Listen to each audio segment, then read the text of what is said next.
Hey guys, Monica from the Auburn Hill Homestead with one of my besties. This is Karla, and I came to visit her, and we're going to be baking a cake for her birthday. Say hi. Hi. 60th birthday. 60th birthday. So, you know, I've been doing a bunch of cooking videos. Karla asked to make a keto cake for her birthday, and I said, I want to film that. So you're getting Keto Cake Virgin on the channel this week.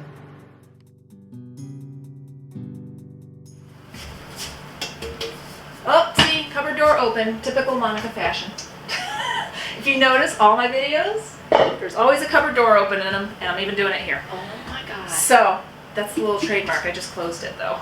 Karla went ahead and greased and floured with cocoa powder, not regular flour, obviously keto, the cake pan. We're doing only 1 8-inch. We're gonna make it more like a chocolate torte than a cake. I mean, you could double the recipe really easily and make it into a cake. There's not that many of us here. We don't need that much. So we're just doing 1 layer. So this is your basic recipe for 1 layer.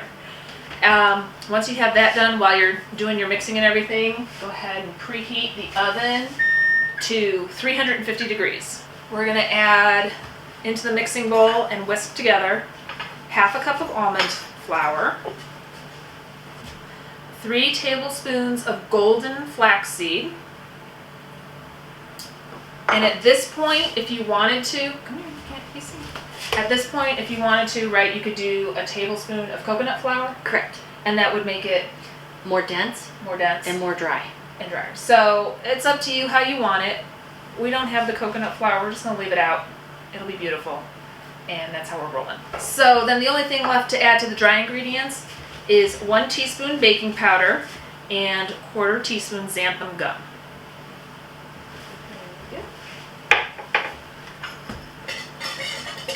Quick little mixy, nothing big. And we have 1/4 cup of butter. We're using salted butter, that's what we have. You feel free to use unsalted butter if you want. And 2 tablespoons of heavy whipping cream. This can be done over a water bath, or if you don't want to be that crazy, going all over doing a bunch of cooking and stuff, short bursts in the microwave, you'll be fine. So in keto cooking, we use xanthan gum since keto doesn't use any wheat flour, any of the high carbohydrate flours, and xanthan gum helps to give the stickiness that gluten would normally give a dough. So in other words, helps hold it together, helps give it some sort of density, and only a tiny bit is needed. If you overdo xanthan gum, you'll be sorry because it will turn into a hard gelatinous lump. So when the recipe calls for a tiny amount, don't overdo it. It really means that amount. 1/4 teaspoon. When I was putting everything else together, I was like, really? But because this is first time really doing, we don't need that one just yet. We're gonna add some of this stuff to it. That's, yeah, but 1/4 teaspoon's it, man. So, and Karla's been doing keto for how long? Since November. And I do have another friend doing keto, so this is beneficial all around. Obviously, I'm not doing it, but you know, never say never. So, and you feel better? I do. I've lost 30 pounds and low inflammation, so my joints don't hurt. You know, I'm not achy. I don't feel 100 anymore. I'll be 60 tomorrow, so I don't feel 60 because you don't look 60. I'm not carrying all the extra weight around, plus it's very low inflammation. Yeah. Don't eat a lot of dairy, don't eat nuts on this particular keto program, but other ketos, they eat a lot of dairy and they eat a lot of nuts, which I can't seem to do safely. So this way works. Is this cake necessarily in my protocol right now? Nope, but it's my birthday and we're gonna eat it. Yep. So to the 1/4 cup of butter and 2 tablespoons of heavy whipping cream that we have melted, we're gonna do 1/3 cup of cocoa powder. Let's see if I can not make a goofy mess on this, because Lord knows. Baking is messy. Okay, that's what makes it fun. Okay, I'm gonna stir that. Thank you, ma'am. And then we have 1/4 teaspoon of kosher salt. Well, this is pink Himalayan sea salt, it looks like. And you can use kosher salt, whatever you want. And then 1/2 teaspoon of espresso powder, which that is optional. You don't have to have the espresso powder, but I I've had cakes with it. It definitely just a little bit goes a long way, and it adds a lot of flavor to it. So I'm going to sprinkle. Very thick.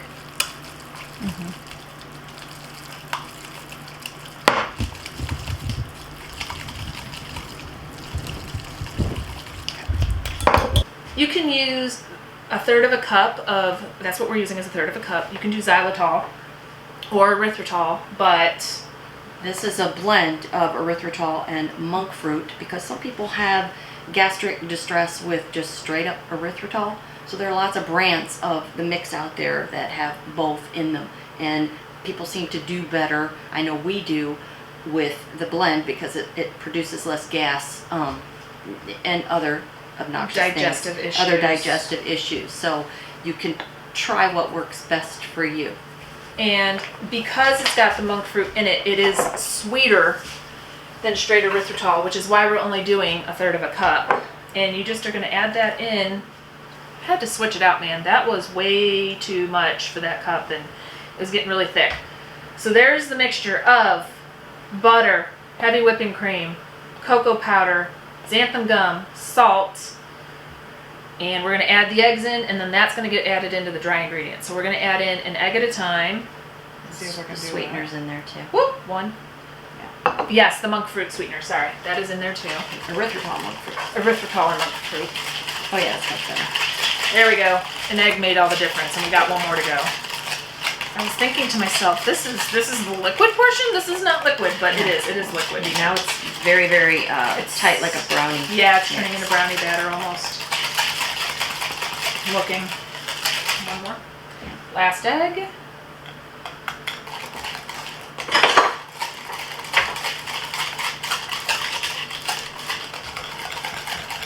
Oh, that looks like brownie batter. Like, I want to lick the bowl. And those eggs, I brought them up for my chickens, so I wouldn't actually have any qualms about licking that bowl. Maybe that'll happen. It just might. It smells divine. Pour the liquid into the dry ingredients. I thought about all that. That might be in the background the whole time. It might. I'm sorry. Oh, well, we have the air purifier going because they have cats, and everybody in my family but me is allergic to cats, so if that air purifier was going and it was hard time, sorry, but it'll be all right. Okay. Oop. Gotta get every little last bit, man. And we're just gonna go ahead and fold. Want to mix this really well for about a minute. I mean, I guess you could put this in a mixer. I don't know.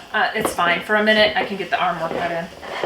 Been a little lacking in that department.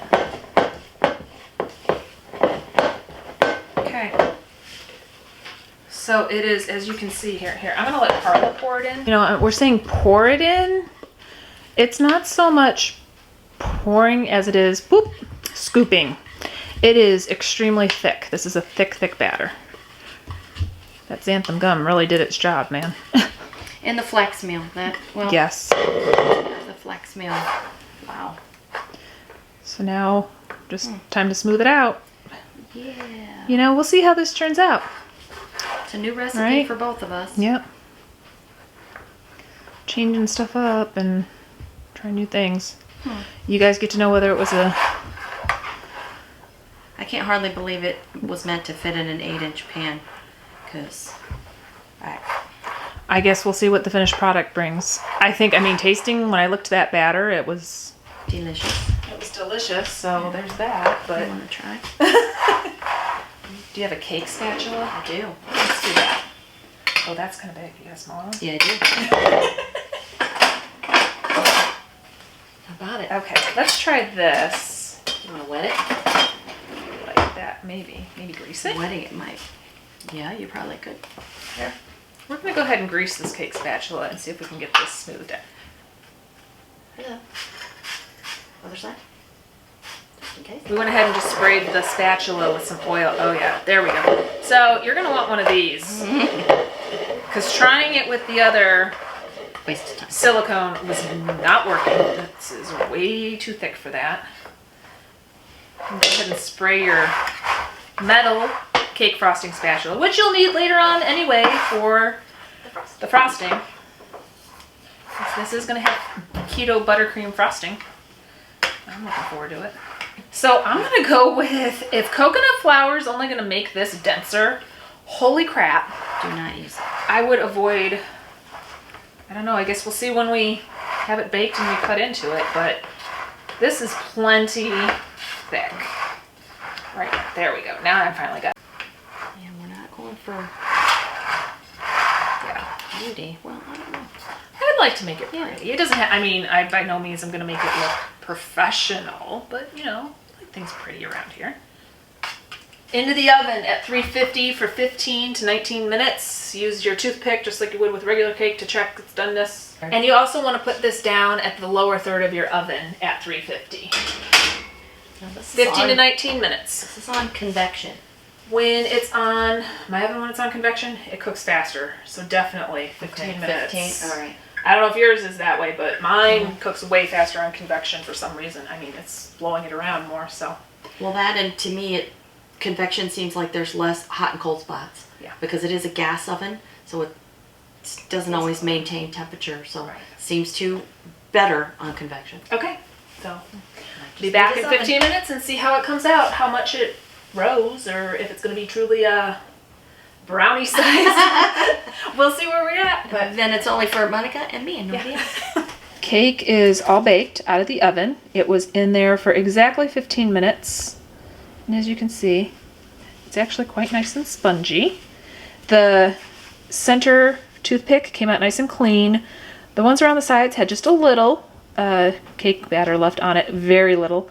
But you got to realize too that as this came out of the oven, it's sitting here on the cooling rack, and as it is cooling, it is continuing to bake.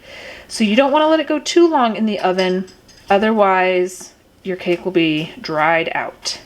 So I think we got it right when it was perfect for their oven. And again, ovens vary, so keep that in mind. We had it at 350 on convection bake, lower third rack. Came out like what it looks like, perfect to us. So, Karla's gonna enjoy some coffee. I've had enough today. Shaky steady. It's decaf. Yeah, I think decaf, man. So we're gonna go ahead and do the buttercream frosting. We're gonna do chocolate, buttercream frosting, chocolate on chocolate. We have 5 ounces, not tablespoon, 5 ounces of grass-fed butter. Boop. And, I mean, you can use regular butter. It's fine. It's not, you know, just use what you got. And then 5 ounces of cream cheese. Just regular old cream cheese. Both at room temperature. Yes, room temperature. They have been sitting out even before we started baking, doing all that. They've been out hours. You got your mixer. You can use a stand mixer if you want, whatever. We're gonna go ahead and mix this up. Not my thing, so let me figure out how to do this. Oh, well there you go. Fancy. Pinch of salt, kosher, Himalayan pink, whatever. I'd say that's a pinch. I'd say it's a pinch. You want to talk about this? This is a half cup. We're going for the sweeter version of this for the frosting, but this is just straight erythritol. Not powdered confectioner's erythritol, no monk fruit, because that's what we had as the powdered version. The erythritol has a strange cooling sensation where you'll actually bite into something that you've used it with, and it will feel cool in your mouth. The other odd thing about erythritol is that you can make it all nice and smooth after you've mixed it up, and the next day it will recrystallize. So your nice smooth frosting could be crunchy again. You can reheat it a little and melt some of the crystals, but not much. It's just a manifestation of this particular kind of sweetener. There are other sweeteners like allulose, and we haven't tried allulose. These are the ones that we've tried, the monk fruit, the erythritol, stevia, things like that, and this just seems to bake better, the erythritol. Right, or in this case, it needs to be confectioner's, like the confectioner's powder or confectioner's sugar consistency. And honestly, other than the erythritol, I haven't seen, I don't know, the one you were saying, allulose, if it's in a confectioner's. I do believe that it comes, yeah, and then, no. But there's so many different brands and types. But for this, I mean, you're making frosting, buttercream frosting, just like you would for any other cake, so you need the confectioner powdery version of it. Yes. So, and I mean, we're celebrating in just a few hours this evening for it, so it won't have time to get that crystal. It's fine, just, you know. And we'll be eating it all, no doubt.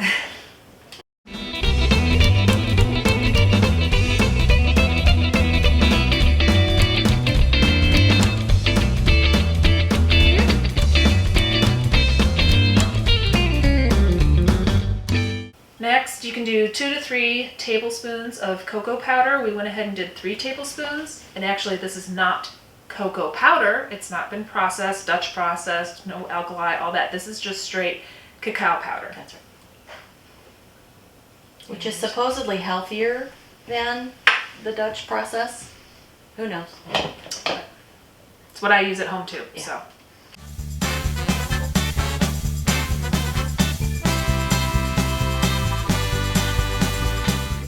All right, the last step is 2 teaspoons of vanilla extract. Maybe that'll sweeten it. Flavor.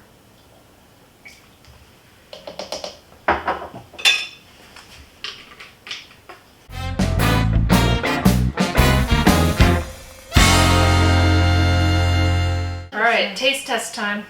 See if it's sweet enough. Shove it in there. No. It is not sweet enough. Oh no. We're gonna crank up. Oh my. That's good. All right, so it said, and I always say, it's to taste, and guess what? I tasted it and It's not. I tasted it and no, that needs some serious more sweetener. So we're adding in another half a cup. See how that goes. All right, let's try this again.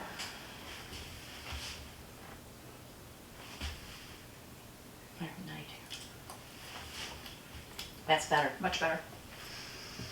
All right. So not a half a cup of erythritol. A full cup. Full cup. A full cup. Can you feel the cool in it a little bit? A little bit. I mean, it's not like the way you were saying it. I thought it was going to be a lot, but a little bit. Yeah. It's definitely not. I mean, I don't, like I said, I don't eat keto. I don't really eat that type, but it's not something that would turn me off of it. So, because there are other diets out there that I've tried things and I'm like, no. All right, so we're gonna just let the cake finish cooling completely before taking it out of the pan. Before putting this frosting on it, I mean, it needs to be cool, or this frosting, and just like with any other cake, it is going to melt the minute you put it on. I mean, it's butter and cream cheese, people, here, so let it cool completely. Don't rush it. Have some patience. I know I don't typically have patience for that type of thing, but in this case, I was just getting ready to ask you, do you want me to put it in the refrigerator?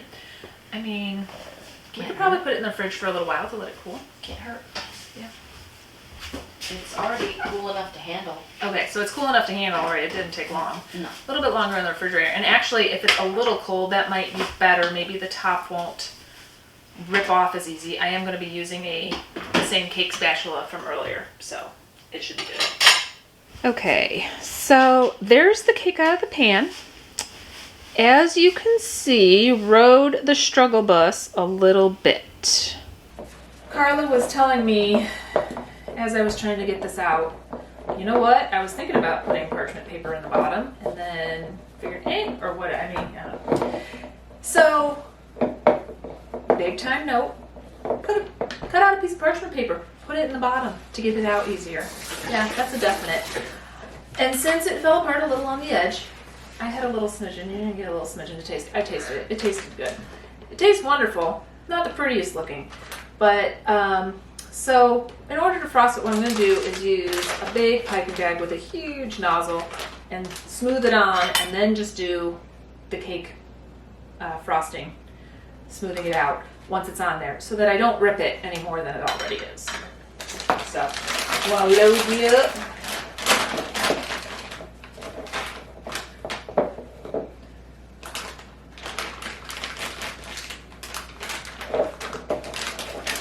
My goal was to be able to pipette some flowers on here. I don't know if we'll have enough frosting, so if you want to do that, maybe make a double batch of frosting too. Or especially if you're doing layers.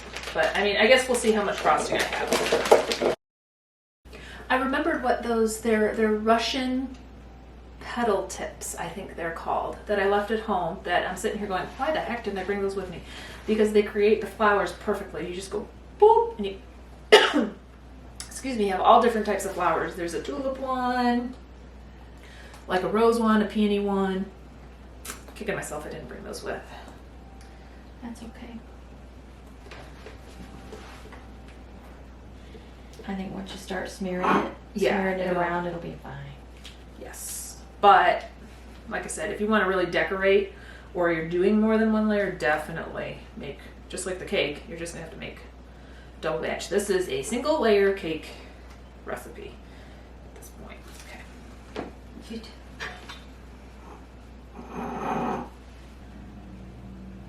Right? But it's a fun time with friends. There you go. And delicious. I had a fun time baking with you. Well, I always have fun cooking with you because we have similar cooking styles. We like to freewheel it a little bit. A little bit.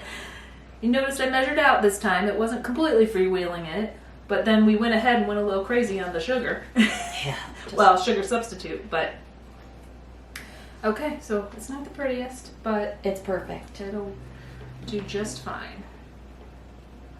So I would definitely say go ahead and put this where? In the, I don't know if you'd want to put this in like a refrigerator necessarily, right? Because then the frosting might get that little crunch to it. Yeah. However, their garage right now, this time of year, because we have a few hours until we're going to eat this, their garage right now is the perfect temperature, which is where I had the frosting sitting while we were waiting for the cake to cool. I think we'll go ahead And be done. You go ahead. You did. Here, I'll take some, you take some. Okay, we'll both get some. Okay. So, we'll be having this later tonight. I'll show you a little bit of how it goes down. But thank you so much. Thank you. I love you. I love you too. And I hope you guys enjoyed the video and the recipe and our little bloopers and oopsie doodles and learned from it. I mean, it's a great keto recipe so far from the little bit of scritchins I've tasted. Yeah, and that's a Monica and my husband word, scritchins, all the little bits. But anyway, if you like the video, if you like what you saw, please hit the subscribe button and the like button, and we'll see you guys next week. Bye.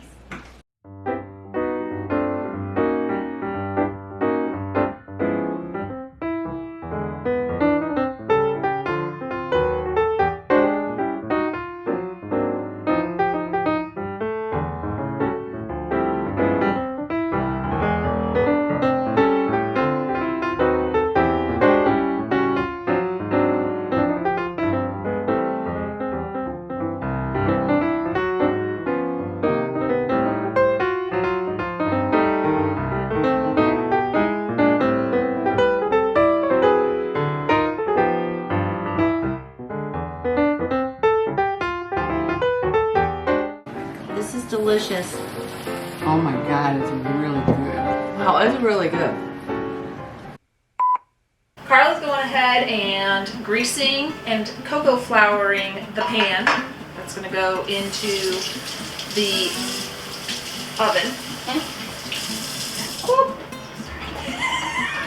Some of this stuff might stay in, FYI. Quite all right. You can't have fun while you're cooking, and why do it? Yep. But you want to grab that plate for me? Cover it. Hello. You're very thick. My goodness. I didn't realize it was going to be that thick. Yeah, that's very thick. Hard to stir.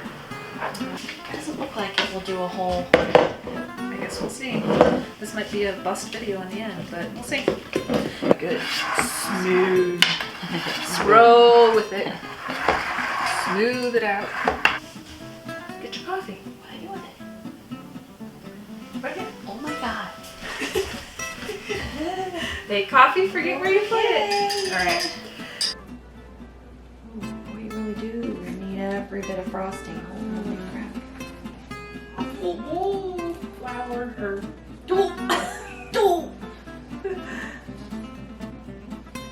Glue it in there. There you go. we're so fancy. My fire. Okay, fire's coming in. Fire in the hole.